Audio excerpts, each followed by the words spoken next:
Ready to rumble from your couch?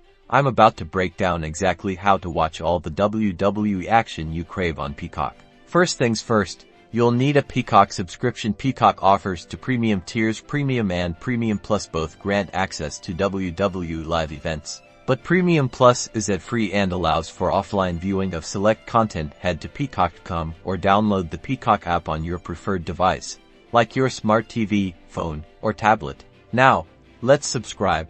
You'll see the option to choose your plan. Select either Premium or Premium Plus and follow the on-screen instructions to create your account and enter your payment information. Once you're subscribed, finding WWE Events is a breeze. On the Peacock home screen, look for the WWE section. It's usually prominently featured, especially when a big event is coming up. You can also use the search function, type in WWE or the specific event name, like WrestleMania or SummerSlam, to find the live stream or related content. To catch a live event, check the schedule within the WWE section. Note the start time in your time zone so you don't miss a single body slam. That's it. Now you're all set to enjoy the electrifying world of WWE, live and on demand, right here on Peacock. Don't forget to hit that like button and subscribe for more streaming guides.